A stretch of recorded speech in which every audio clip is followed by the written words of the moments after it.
obrolan serba ada, selalu ada untukmu.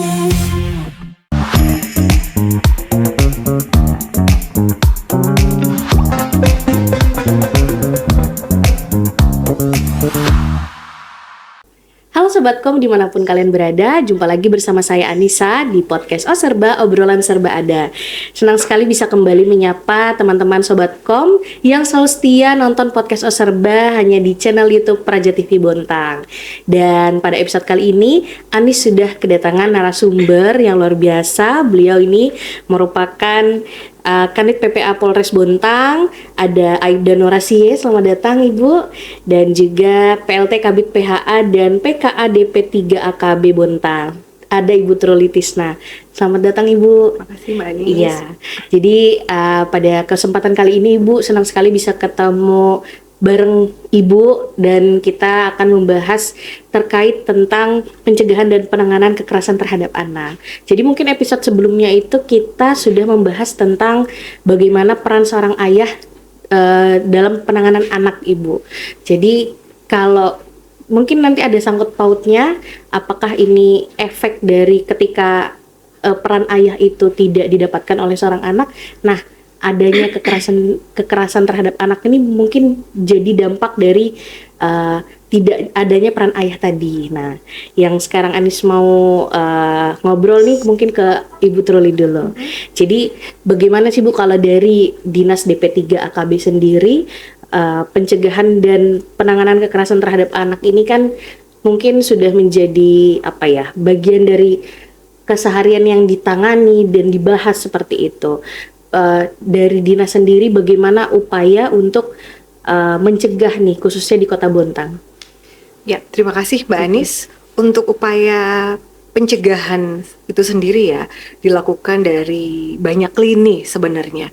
Tapi yang namanya perilaku menyimpang, pelanggaran perilaku itu seperti perilaku manusia yang sifatnya dinamis. Jadi kita tidak pernah bisa memprediksi kapan baik buruk itu muncul, sehingga apapun kondisinya, potensi-potensi dan tantangan-tantangan negatif itu pasti akan ada. Sehingga tak henti-henti juga upaya pencegahan yang dilakukan dari berbagai lini, mulai dari lingkup keluarga ya. Misalnya kami juga bersama teman-teman, tidak hanya DP 3 AKB sebenarnya, karena kami juga punya jejaring di masyarakat melalui relawan perlindungan perempuan anak terpadu berbasis masyarakat, itu turun ke lingkup RT, pengajian, atau komunitas arisan.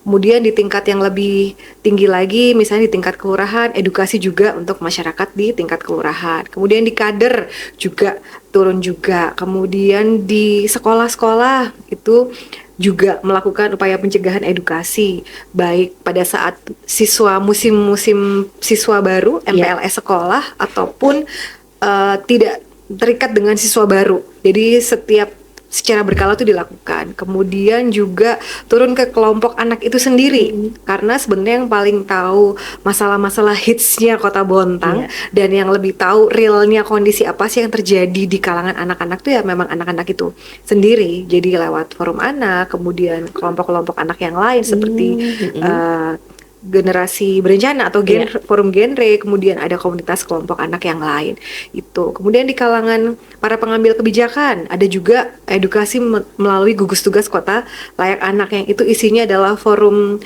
OPD dan perangkat instansi vertikal dan lain sebagainya. Kemudian juga di dunia usaha ada yang namanya APSAI, Asosiasi Perusahaan Sahabat Anak Indonesia untuk Kota Bontang. Jadi di kalangan perusahaan pun juga kami mengedukasi bahwa dunia usaha juga punya peran untuk buat kebijakan ataupun produk-produk yang memang aman dan ramah untuk anak. Maka dari itu juga kebijakan-kebijakan perusahaan di Bontang juga banyak yang peduli anak ya.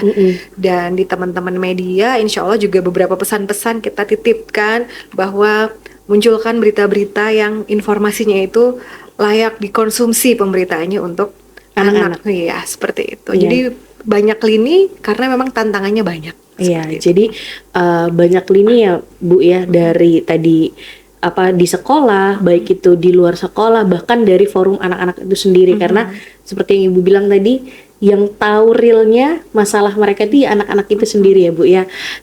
Bahkan tadi ini mungkin yang baru saya tahu juga Bu, dari dunia usaha pun juga ikut mendukung apa namanya atau terlibat dalam pencegahan ini ya Bu ya. Oke. Terus kalau dari tadi berbagai lini itu Bu, berbagai lini yang sudah memberikan upaya terhadap pencegahannya nih. Kalau di Bontang sendiri Bu, sejauh apa sih masalah atau kasus-kasus kekerasan terhadap anak ini terjadi, atau apakah sudah separah mungkin atau mungkin masih bisa ada penanganan khusus atau seperti apa Bu kondisinya? Iya, untuk problematika ya kakak, kalau menurut kami itu sifatnya dinamis. Iya. Dinamis dalam arti setiap kasus punya kisah tersendiri ya Bu Sia, dalam pencegahannya dan dalam pendekatannya. Kemudian setiap tahun itu mungkin jenis kasusnya sama-sama kasus kekerasan seksual, tapi perintilannya itu unik-unik, dari mulai pelakunya yang semakin ke kerabat dekat, kemudian dari kalau misalnya dulu hanya sebatas pacar, tapi sekarang juga mungkin ada yang baru kenalan satu kali udah apa namanya berani janjian one night stand atau apalah kayak gitu, hubungan tanpa status dan lain sebagainya.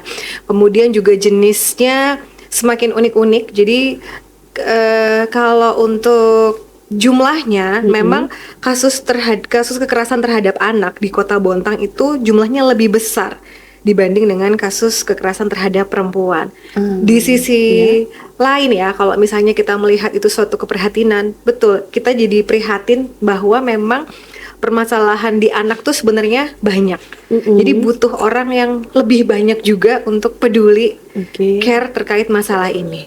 Tapi di sisi lain juga, ketika banyak itu berarti bahwa upaya yang dilakukan untuk menyebarluaskan itu, kalau dulu mungkin masalah kekerasan terhadap anak itu sifatnya private ya, merasa bahwa udah deh nggak usah diceritain, udah biarin aja, nanti toh sembuh sendiri, toh kamu nggak ada kejadian macem-macem kan, atau nggak hamil juga kan, ya udah deh biarin aja kayak gitu. Tapi seiring waktu dengan publikasi dan informasi yang semakin luas, ketika satu sisi ya, ini kan dua sisi mata uang ya, ketika jumlahnya bertambah selain keprihatinan, satu sisi seperti kayak gunung es yang lama-lama kelihatan gitu loh, bahwa inilah potretnya, dan kita sebagai orang dewasa juga harus menyadari bahwa permasalahan itu ada.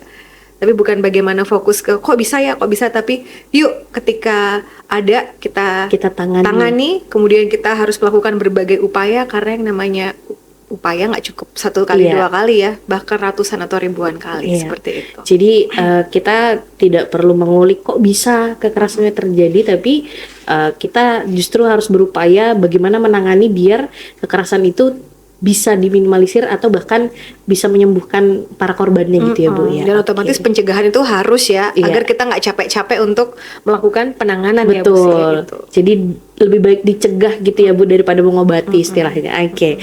Mungkin saya bergeser ke Bu Sie. Jadi Bu, tadi kan kalau dari apa namanya sisi DP3 AKB itu untuk bagaimana mengedukasi dan juga sosialisasi tentang bagaimana pencegahannya dan upaya-upayanya. Nah, kalau dari sebagai unit PPA ya Bu ya, bagaimana sih apa namanya proses penyidikannya ketika ada pelaporan dari korban nih misalnya atau keluarga yang memang punya indikasi kekerasan nih, ada mengalami kekerasan terhadap anaknya, itu bagaimana proses penyidikannya dan upaya yang dilakukan seperti apa tuh prosesnya? Ini saya juga pengen tahu nih. Ya, silakan Bu. Baik, sebelumnya saya mau ngucapin terima kasih nih udah diundang ke Praja FM-nya. Jadi setidaknya bisa berbagi cerita nih dengan masyarakat Bontang ya terkait apa tindak pidana kekerasan seksual yang ada di Kota Bontang ini. Sebenarnya untuk pelaporan ketika ada permasalahan terutama itu permasalahan perempuan dan anak, ketika hal itu terjadi sebaiknya segera untuk dilaporkan. Kenapa? Karena ketika cepat dilaporkan maka penanganan pun juga akan cepat. Karena dalam proses penyidikan kami itu ada namanya visum. Visum itu adalah bekas luka ataupun jejak-jejak yang tertinggal akibat kekerasan seksual itu. Makanya ketika ada permasalahan sebaiknya untuk segera dilaporkan. Dan terkadang masyarakat tuh ketika mau ke kantor polisi takut apa Iya. segala macam. Mm-mm. Sebenarnya tidak Tidak perlu takut. tidak perlu takut dengan hal seperti itu, tapi biasa sih kita ketika untuk masih mau sharing-sharing dulu, kita tuh kan berkolaborasi dengan Mbak Truli tadi ya, kita biasa menyarankan untuk siapa tahu mau ke UPTD dulu gitu loh, untuk sharing-sharing apa dulu. Tapi ketika sudah mantap untuk ini dilaporkan, maka silakan untuk datang ke Polres Bontang untuk melaporkan diri, karena di sini adalah korbannya adalah anak, Iya. itu pelapornya harus orang tua atau walinya. Oke. Kemudian ketika datang itu harus dengan membawa identitas lengkap yang memang mempunyai payung hukum, dalam artian ini seperti kartu keluarga ataupun akte kelahiran Iya. atau ijazah. Untuk di sini gunanya untuk menentukan usia si anak, karena kita di sini kan pakainya Undang-Undang Perlindungan Anak ya. Jadi poin pentingnya adalah anak. Maka dalam Undang-Undang Perlindungan Anak itu sendiri yang dikatakan termasuk anak itu ketika dia belum lewat 18 tahun.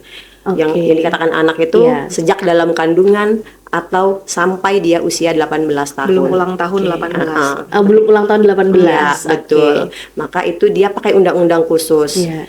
Kemudian ketika sudah lapor ke polisi, maka akan ditindaklanjuti oleh Piket Reskrim, kemudian dihubungkan dengan unit kami, unit perlindungan perempuan dan anak, untuk dilakukan penyelidikan maupun penyidikan. Adapun di sini berdasarkan Undang-Undang Perlindungan Anak, bahwa ketika korban adalah anak ataupun perempuan, maka yang wajib pemeriksanya adalah Polwan. Jadi dalam proses penanganan ketika anak korban beserta orang tuanya datang ke kami untuk melaporkan, segera kami tindak lanjuti. Kemudian dalam proses penyidikan, dalam hal ini yaitu berita acara pemeriksaan pun, kami ketika korban adalah anak, entah dia anak pelaku ataupun dia anak korban, dalam proses pemeriksaan kami tidak menggunakan seragam polisi. Jadi menggunakan baju preman seperti ini, sehingga si anak merasa nyaman dalam memberikan keterangan ataupun hal-hal yang terjadi terhadap dirinya, sehingga si anak ini tidak merasa terintimidasi ataupun merasa aku takut lihat bajunya. Enggak, kami tetap tidak menggunakan baju dinas, tetapi menggunakan uniform preman seperti ini. Oke, jadi tidak ada takutnya kalau misalnya dengan pakaian polisi lengkap, anak-anak jadi terintimidasi gitu ya, Bu, ya? Merasa tertekan, lihat bajunya udah takut duluan gitu kan. Jadi nggak mau ngomong, bahkan nggak mau menjelaskan apa yang terjadi ya, Bu ya. Seperti itu. Jadi dalam proses pemeriksaan pun si anak wajib didampingi oleh orang tua ataupun walinya, dan didampingi juga oleh UPTD PPA Kota Bontang. Makanya kami itu selalu berkolaborasi setiap PPA Polres. Iya, itu pasti kita dalam pemeriksaan mereka pun hadir di dalam proses pendampingan. Jadi itu. bukan hanya ranahnya Polres ya, Iya, ketika tidak. mungkin korban langsung nih beserta keluarga atau walinya ya, melaporkan kejadian, itu juga tetap didampingi dari UPTD ya, Bu ya. Betul sekali. Akan ada alur yang saling terhubung gitu. Jadi tadi ada part yang tadi ketika pertanyaan Mbak Nisa di pencegahan, kalau boleh menambahkan, jadi DP3AKB juga bertugas sebagai layanan penanganan, tapi core-nya itu nggak berbeda dengan teman-teman di Polres, karena kan sifatnya penegak hukum ya. Beliau-beliau adalah aparat penegak hukum. Kami di DP3AKB ada layanan penanganan, yaitu dihandle oleh UPTD, PPA, DP3AKB. Kalau ini kan UPT, PPA, Polres, unit pelayanan perempuan anak di Polres. Kalau di kami unit pelaksana teknis daerah, PPA, miliknya Pemkot Bontang. Itulah yang melakukan 6 layanan terkait kasus-kasus kekerasan terhadap perempuan dan anak. Seperti itu, dari mulai layanan konsultasi, pengaduan, kemudian pendampingan psikologis, lalu konsultasi atau pendampingan hukum, kayak misalnya aduh aku takut-takut nih mau ke proses hukum atau enggak ya, nanti ada gimana-gimana. Nah, jadi konsultasi dulu. Iya, konsultasi dulu, kan tidak PTD, semua masyarakat tuh langsung punya keyakinan untuk melapor ya. Iya, aku mau pergi ke Polres dengan sadar dan penuh keyakinan, tapi banyak juga yang ngerasa masih kayak ragu-ragu, ini maju enggak. Nah, gitu. Fungsinya kami adalah memberikan gambaran, nanti kalau udah di Polres seperti ini harus yakin dan lain sebagainya, cukup bukti dan lain-lain, dan tetap didampingi kok. Ada pendamping relawan ya, bukan ya relawan dan memang tugasnya pendamping Iya. itu ada untuk perempuan dan anak seperti itu. Dan tadi juga Bu Sie menyampaikan bahwa pemeriksaan pun ketika anak-anaknya itu perempuan dilakukan oleh polwan ya Bu Polwan, ya. betul Oke, sekali. jadi memang prosesnya pun juga tetap terjaga Iya, dan kerahasiaannya kerahasiaan terutama tetap terjaga. identitas korban dan juga keluarga itu tetap Siap. terjaga ya Bu ya. Betul sekali. Luar biasa. Oke, pembahasan ini mungkin kita akan masih lanjutkan tapi kita harus break dulu ya Bu ya. Dan buat Sobatkom jangan kemana-mana, tetap di Serba Obrolan Serba Ada. Obrolan serba ada, selalu ada untukmu.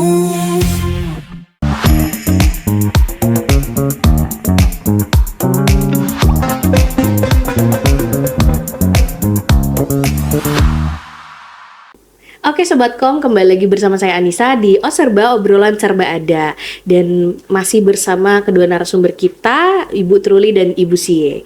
Jadi tadi kan Bu kita sudah bahas bagaimana upaya-upaya dari berbagai lini tentang pencegahan kekerasan terhadap anak dan juga bagaimana sih proses penyidikan ketika ada pelaporan dari pihak keluarga atau pihak korban yang mengalami kekerasan. Nah, kekerasan di sini nih kan banyak ya Bu ya, banyak macamnya, jenisnya. Nah, dari yang Anis mau tahu nih bagaimana atau apa aja nih yang masuk kategori jenis kekerasan terhadap anak nih kalau khususnya di Kota Bontang, dan mungkin yang paling banyak sering terjadi jenis kekerasan apa kalau di Kota Bontang? Silakan Bu Truli. Ya. Kekerasan terhadap anak ya, itu secara pengertian adalah segala perbuatan terhadap anak yang menimbulkan kesengsaraan, penderitaan, baik fisik, psikis. Nggak terlihat kalau psikis itu ya, Iya. cenderung mana, buktinya mana nih, aku tertekan, aku stres, aku sedih, tapi orang cenderung nggak percaya karena Iya. nggak Nggak ada terlihat. wujudnya. Betul. Kemudian ada tadi ya kesengsaraan, penderitaan baik secara fisik, psikis, seksual, penelantaran, termasuk juga ancaman untuk melakukan perbuatan pemaksaan ataupun perampasan kemerdekaan yang melawan hukum. Jadi itu adalah pengertian kekerasan terhadap anak berdasarkan Undang-Undang Perlindungan Anak. Jika dibagi lagi, kekerasan itu antara lain ada yang sifatnya fisik. Ini lebih mudah terlihat seperti pukul, tendang, tampar, jambak dan lain iya. sebagainya. Kemudian seksual. Seksual ini segala sesuatu yang menyangkut bagian tubuh yang ada dalam personal orang itu sendiri ya, yang terutama bagian-bagian yang memang tidak diperuntukkan oleh orang lain dan sifatnya private, baik itu menyentuh dengan tanpa izin itu sebenarnya Iya. juga masuk kekerasan seksual ya Bu ya, kalau di Hanya menyentuh. yang punya yang membuat kita tidak nyaman ya kan, kadang orang oke. ada tuh yang tiba-tiba nepok dari belakang iya. atau menyentuh meraba bagian Iya. belakang. Ketika kita sudah tidak merasa nyaman, itu Itu kan sebenarnya masuk. bagian private kita. Itu Oke. sebenarnya sudah Iya. masuk. Kemudian ya, jadi jenis yang pertama tuh fisik, kemudian seksual. Seksual itu bisa meliputi pencabulan, kemudian persetubuhan, kemudian ada yang sifatnya itu sekarang sexting ya, obrolan seksi di chatting, Di chat, by itu chat. juga masuk. Kemudian Oke. juga ada yang sifatnya emosional. Kemudian emosional tuh psikis ya, yang menurunkan harga diri, kepercayaan diri, membuat kita jadi nggak bisa Stres, bertindak seperti Ya. layaknya yang sewajarnya dan senormalnya seperti itu. Kemudian ada yang sifatnya pengabaian. Pengabaian tuh misalnya yang orang tuanya mampu tapi anaknya nggak diberi kebutuhan hidup Ya. yang cukup. Layak. Ya, kalau layak itu kan standarnya bisa beda-beda Iya. ya. Tapi misalnya orang tuanya mampu tapi makanan anaknya tidak diatur secara Oke. proporsional Iya. dan lain sebagainya. Kemudian mampu tapi seragamnya dikasih yang sobek-sobek, waktunya ganti tapi nggak dibeliin kalau mampu misalnya, Iya. kayak gitu tuh sebenarnya juga bagian dari bentuk pengabaian. Lalu eksploitasi. Eksploitasi itu adalah menggunakan anak-anak untuk kepentingan ataupun tujuan tertentu Iya. yang hanya mendatangkan manfaat untuk satu pihak dan sifatnya biasanya cenderung ke profit, Iya. kayak gitu. Kemudian yang banyak juga terjadi di sekolah ini adalah perundungan atau bullying. Bullying. Jadi bullying itu part of kekerasan, tapi tidak semua kekerasan itu bullying. Bullying, oke. Ya, jadi bullying itu pasti kekerasan. Tapi kekerasan belum tentu Bullying, karena iya. jenis kekerasannya Banyak. banyak. Nah, yang paling banyak terjadi atau kita temui di Bontang, bullying ada, Iya. seksual banyak. Seksual jenisnya lebih ramai untuk jenis kasus yang ditangani dan masuk ke redaksi UPTD PPA maupun Perlindungan Anak Bontang dan Polres Bontang. Kekerasan seksual ya Bu ya, baik itu tadi texting itu mungkin atau kekerasan seksual yang memang sifatnya ada persetubuhan di dalamnya gitu ya Bu ya. Jadi kalau misalnya tadi kan jenis-jenisnya sudah disampaikan ya Bu ya, begitu banyak jenis kekerasan dan beberapa di antaranya itu yang paling sering terjadi nih di Kota Bontang. Salah satunya bullying dan juga kekerasan seksual tadi ya, seksual. Nah, itu kan pelaporannya langsung ke UPTD Bu, atau mungkin lewat dari Polres Bontang, atau ada yang memang langsung datang karena ya itu tadi takut melaporkan ke Polres, akhirnya melapor ke UPTD ya Bu ya. Macam-macam jenis yang kami temui. Ada yang langsung melapor ke UPTD PPA. oke. Ada yang japri medsos kami. Karena kan semua serba mudah Digital, ya. ya. Kemudian ada yang langsung karena kita saling kenal, ketemu di mana, langsung bercerita. Misalnya sosok tenaga pendidik cerita terkait siswanya, atau sesama siswa menceritakan sesama siswa. Kayak misalnya nih, habis kami turun sosialisasi ke sekolah. Pada saat hari H mungkin nggak ada pertanyaan, tapi besoknya nomor kami dihubungi, Bu, tadi ada begini.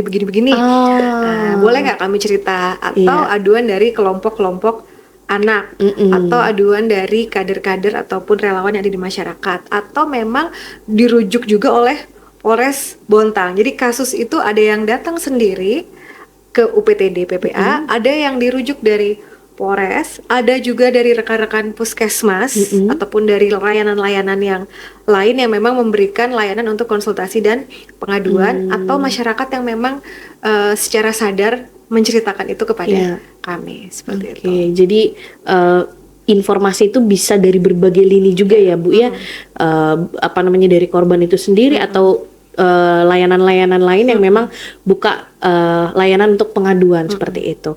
Nah, mau ke Bu Sie nih. Jadi tadi Bu Truli sampaikan di Bontang sendiri itu banyak kekerasan terhadap anak itu di jenis yang seksual, kekerasan seksual. Nah, apakah di dalam penyidikan itu ada proses yang berbeda Bu dengan proses jenis kekerasan yang lainnya? Ini kan menyangkut seksualitas ya Bu ya. Apakah ada mungkin proses yang dilakukan di luar proses yang tadi Ibu sebutkan di awal? Apakah ada proses khusus yang dilakukan kalau misalnya jenis kekerasan ini seksualitas Bu? Jadi begini, seperti yang sudah disampaikan Mbak Truli tadi, bahwa kekerasan itu ada berbagai macam tadi ya, ada persetubuhan, pencabulan, dan kekerasan fisik maupun psikis ya. Kalau untuk di Bontang sendiri sebenarnya yang lebih banyak itu adalah kekerasan seksual. Dalam hal ini yaitu perbuatan persetubuhan ataupun pencabulan terhadap anak di bawah umur. Jadi untuk Kota Bontang ini sendiri, dari data yang masuk di kami, laporan yang masuk di kami dari sejak Januari hingga bulan Juni 2025 ini ada sekitar 20 lebih, saya lupa tepatnya 20 lebih laporan sudah yang masuk ke kami, di mana korbannya adalah anak dan pelakunya beragam. Ada yang pelakunya adalah yang sudah orang dewasa, dalam artian yang kadang yang masih bujang, belum berumah tangga, ataupun yang sudah memiliki keluarga. Dan ada juga pelaku itu adalah masih termasuk anak juga, masih termasuk ya, karena dia masih di bawah umur, belum 18 tahun tadi ya, dengan alasan suka sama suka. Ini kurangnya pemahaman untuk anak-anak remaja saat sekarang ini, bahwa menganggap ketika suka sama suka itu Aman, tidak ada padahal hukumannya, aman, nggak apa-apa kan suka sama suka Bu, katanya gitu. Nggak bisa. Ketika korban adalah anak, maka itu masuknya di Undang-Undang Perlindungan Anak. Meskipun atas dasar suka sama suka tadi. Iya, meskipun pelakunya di sini adalah anak. Hanya saja dibedakan ketika pelakunya adalah anak, otomatis perlakuan dia sebagai anak pelaku, kalau orang dewasa sebutannya tersangka, kalau pelakunya anak itu sebutannya anak pelaku, itu perlakuan dia berbeda dengan tahanan yang dewasa, karena dia pakai undang-undang khusus juga sistem peradilan pidana anak yang diatur dalam situ ketika korban pelaku adalah anak, maka harus sesuai dengan ketentuan di sistem peradilan pidana anak tadi, cara penanganan dia. Dimana yang paling menonjol sekali di sini pada masa penahanan. Kalau tahanan dewasa itu dia bisa di masa penahanan di kepolisian sampai 60 hari penahanan, tetapi ketika pelakunya adalah anak hanya 7 hari, kemudian ditambah perpanjangan 8 hari. Jadi dalam waktu 15 hari dia sudah harus dihadapkan ke kejaksaan untuk dilakukan proses lebih lanjut. Seperti itu. Jadi ketika pelakunya itu anak, itu juga tadi masa tahanannya itu tadi berbeda ya? Berbeda. Tahanan yang dewasa, pelaku yang dewasa seperti itu. Apakah dalam masa penahanan itu, kalau anak ya Bu ya, ini saya penasaran juga. Dalam masa penahanan anak ini, apakah itu tetap didampingi oleh orang tua atau seperti apa Bu? Atau memang dibiarkan anak ini ya bertahan selama 15 hari di kepolisian?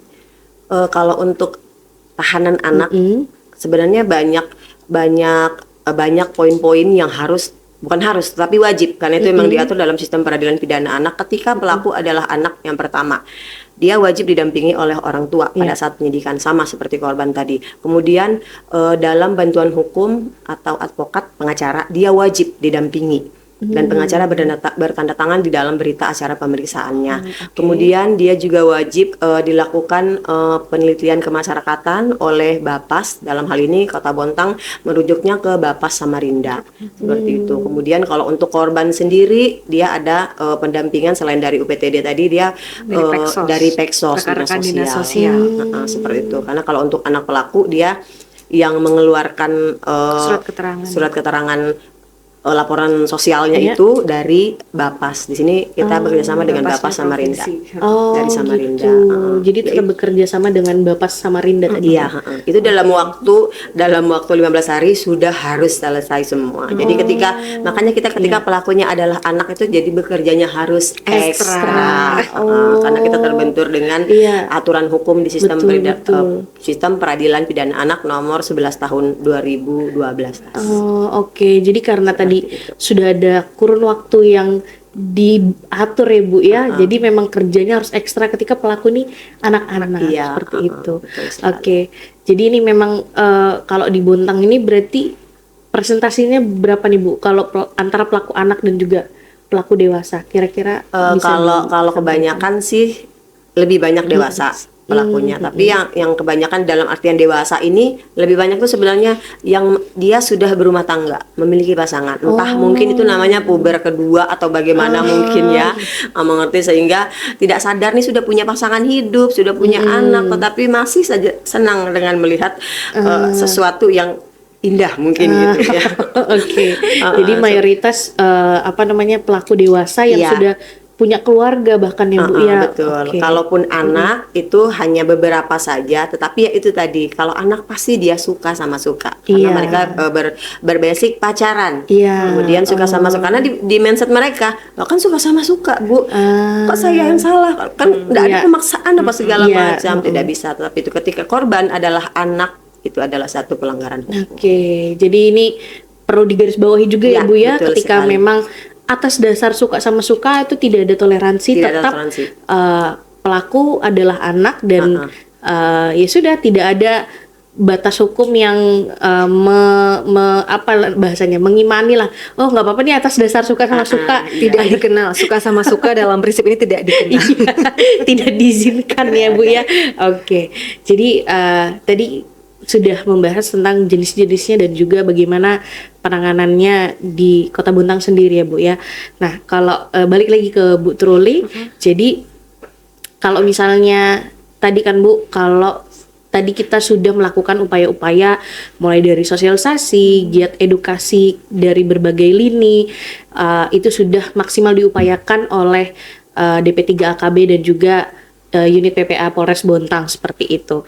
Dan apakah ada hal-hal yang perlu diperhatikan nih, bagaimana anak-anak itu agar mereka ini tidak masuk nih ke dalam circle kekerasan tadi. Maksudnya apa yang harus dilakukan oleh anak itu sendiri agar mereka aware, oh ini kayaknya aku udah masuk ranah kekerasan nih, atau seperti apa yang harus diwaspadai oleh mereka.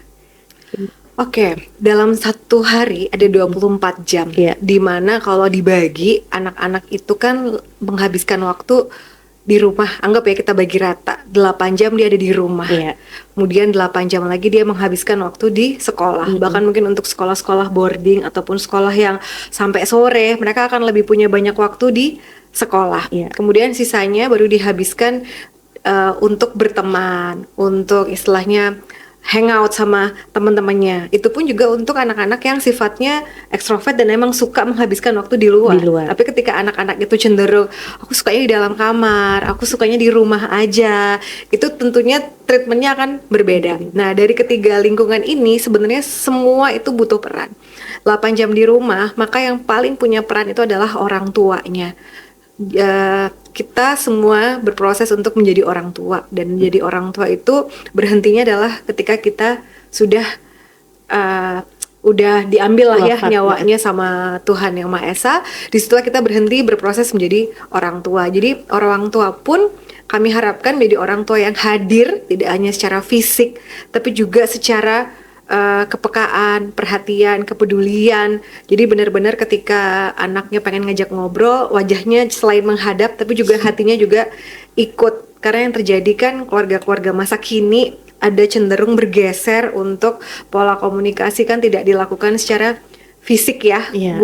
lebih pada keadaan, tapi semua tuh serba mudah dengan teknologi. Gadget, ya. Semua bisa dilakukan video call dan lain sebagainya, tapi jalin intensitas itu lebih dan berkualitas. Jadi kalau ada bilang kualitas is important, itu memang benar adanya kayak gitu. Kemudian biasakan juga untuk saling terbuka satu sama lain. Terus gunakan quality time keluarga, makan bersama, makan di luar. Jangan hanya makan aja tapi handphonenya tetap jalan sama-sama. Iya. Ya kan? Jadi cuman Iya. beda makan tempatnya aja di luar, Iya. tapi nuansanya tetap sama-sama pegang HP. Handphone. Jadilah memang keluarga yang bisa mendampingi anak-anaknya, apapun kondisinya. Karena Ya. kebahagiaan keluarga tuh bukan dilihat dari kelas menengah atas bawah, tapi ciptakan rumah, home feels like, jangan sampai house tapi tidak ada home-nya. Oke. Jangan rumah hanya fisik tapi juga ada rasa gitu loh di Rasa yang dalamnya. hadir. Betul. Terus kalau itu kejadian kekerasannya potensi di rumah, anak-anak juga harus bisa mengenali, kayaknya ini sudah mulai mengarah ke nggak sehat deh. Entah Oke. itu pelakunya saudaraku sendiri, Ya. orang tuaku sendiri. Anak-anak juga harus mampu mengenali hal-hal apa yang menjadikan potensi bahaya untuk mereka. Kemudian yang kedua, jika kamu sudah tidak nyaman, ceritakan kepada orang yang tepat. Kenapa saya bilang orang yang tepat? Karena terkadang untuk keluarga-keluarga yang orang tuanya tidak hadir, ternyata orang tua tidak bisa menjadi orang yang tepat. Iya. Jadi belum tentu orang tua itu adalah orang tua yang bisa menjadi tempat kepercayaannya. Jadi boleh cerita ke guru atau rekan terdekat yang memang benar-benar bisa dipercaya. Bisa dipercaya. Jangan oversharing juga. Iya. Untuk anak-anak, pilihlah teman-teman yang memang bisa membawa pengaruh positif kepada anak-anak itu sendiri. Kemudian ketika waktunya di sekolah, Iya. berarti kan potensi tantangan ancamannya di sekolah nih. Iya. Bisa jadi pelakunya sesama teman itu sendiri, kemudian juga mungkin ada warga di sekolah, dalam Iya. arti ada tenaga pendidik, tenaga kependidikan, maupun warga sekolah Lingkungan yang lain itu sekitar, juga iya. punya potensi menjadi pelaku kekerasan, juga harus aware. Karena di sekolah juga ada tim pencegahan dan penanganan kekerasan di sekolah. Itu juga anak-anak juga harus mampu dan berani untuk speak up terkait itu. Kemudian jangan juga oversharing di medsos. Ya nih. Ya, karena tidak semua pengguna medsos itu adalah orang yang Cerdas. yang benar-benar bisa menangkap Bisa. itu dengan baik ya. Jadi jangan oversharing. Terus di lingkungan pertemanan juga pilihlah teman-teman yang bisa membawa ke arah yang kebaikan. Kemudian tingkatkan value. Nah, ini yang harus jadi Iya. kunci anak-anak. Jadi masa kini itu yang perlu di-upgrade adalah value kalian. Kita pengen jadi apa? Ketika mimpinya tinggi, maka usaha untuk meraihnya juga Harus harus tinggi. tinggi. Nggak bisa santai dapatnya yang enak, Iya. kayak gitu. Ya memang harus berjuang. Iya. Itu dimulai dari muda kayak gitu. Oke. Dan harus jadi support system sesama teman. Ya, betul Hal yang sekali. baik. Jadi emang berarti harus mulai aware dan juga waspada dari diri kita sendiri ya, Bu ya, diri anak-anak khususnya. Jadi ketika memang sudah merasa ada ancaman di lingkungannya atau di sekitar, itu jangan takut untuk bisa melaporkan ya Bu ya ke unit terdekat atau orang yang terpercaya tadi, orang yang dipercaya, baik itu orang tua, guru ataupun teman, seperti itu. Apalagi penggunaan gadget sekarang benar-benar sudah luar biasa masif ya Bu ya. Jadi anak-anak yang mungkin masih lagi hangat-hangatnya suka bikin story, suka bikin postingan yang mungkin mengundang kekerasan itu, jadi mungkin bisa diminimalisir gitu ya Bu ya, biar nggak jadi oversharing. Nah, terakhir nih sebagai closing dari Ibu Sie, tadi kita sudah mengenali banyak sekali jenis kekerasan dan juga upaya-upaya dan bagaimana proses penyidikan itu. Untuk himbauan nih Bu, sebagai himbauan untuk para orang tua juga khususnya dan juga para anak-anak di Bontang khususnya yang sedang nonton pastinya, bagaimana kita harus mencegah dari diri kita sendiri dan juga untuk orang di sekitar kita. Silakan Bu. Jadi kalau dari sekian banyak permasalahan yang masuk ke kami itu, jadi beragam latar belakang kehidupan kenapa bisa dia jadi korban ataupun dia jadi pelaku dalam hal ini. Dari sepanjang yang pernah saya temui dari mereka ini semua, itu semua berlatar belakang dari rumah, dari keluarga. Jadi sebaiknya buatlah rasa nyaman si anak ketika berada di rumah. Tidak harus rumah mewah, rumah yang segala fasilitas ada, tapi setidaknya anak merasa nyaman untuk di rumah. Jangan menjadi orang tua yang taunya ngomel aja, taunya nyuruh aja gitu kan. Sehingga si anak ini merasa ingin lari dari rumah. Karena kebanyakan yang terjadi di kita ini, kenapa kamu kok masuk ke dalam pergaulan bebas segala macam. Aku nggak betah di rumah. Aku pusing di rumah, aku nggak nyaman, sehingga dia lebih nyaman di luar ataupun tinggal di tempat temannya. Itu sehingga di luar dari pengawasan orang tua ada yang mengajak ke hal-hal yang tidak baik, terikut jadinya. Kemudian karena zaman sekarang ini sudah bukan zaman seperti kita dulu ya, zaman udah serba canggih. Terus ketika bahkan anak-anak SD pun sekarang udah pintar, udah ada yang pacaran. Bahkan di kita tuh terkadang korban tuh ada yang masih SD seperti itu, yang sudah kadang punya pacar ataupun bahkan pacarnya terkadang orang dewasa. Karena itu biasa berawal dari sosial media tadi. Kenalan. Mungkin saya lebih menghimbau nih kepada anak-anak remaja Bontang, ketika mungkin namanya rasa ya, ketika menyukai seseorang terkadang kita tidak bisa menolak nih ya. Ketika dia ganteng banget, dia keren Korea banget, Korea banget gitu. Saya lebih menghimbau untuk itu kan rasa yang alami ya, ketika kita menyukai seseorang.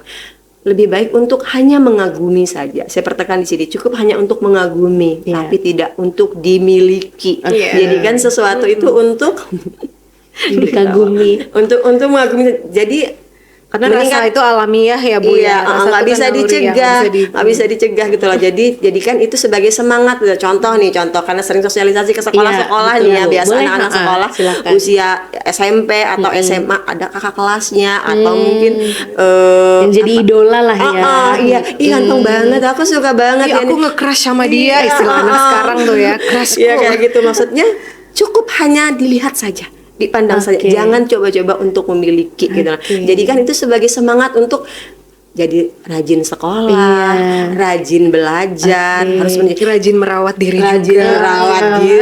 rajin sholat juga tentunya, sehingga itu jadi hal-hal positif gitu loh.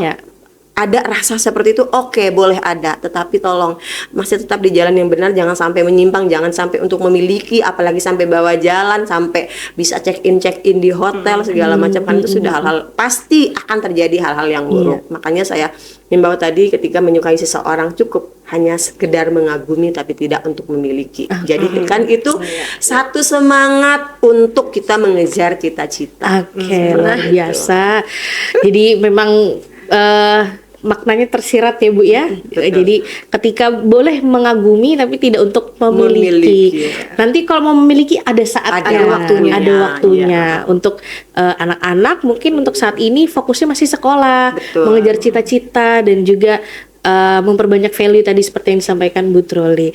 Oke, baik Bu Truli, Bu Sie, terima kasih banyak sudah hadir di podcast Oserba. Semoga pembahasan kita pada episode kali ini bisa memberikan manfaat buat anak-anak yang lagi nonton tentunya, dan juga para orang tua, pesan dan juga informasi yang bermanfaat untuk orang tua agar bisa lebih aware lagi dengan anak-anaknya dan juga lingkungan sekitar anak-anaknya, dan bisa lebih memberikan rumah yang nyaman untuk anak-anak, seperti itu. Oke, baik Sobatkom dimanapun kalian berada, terima kasih sudah selalu setia menyaksikan podcast Oserba di channel YouTube Praja TV Bontang, dan saya Anissa, sampai jumpa. Wassalamualaikum warahmatullahi wabarakatuh.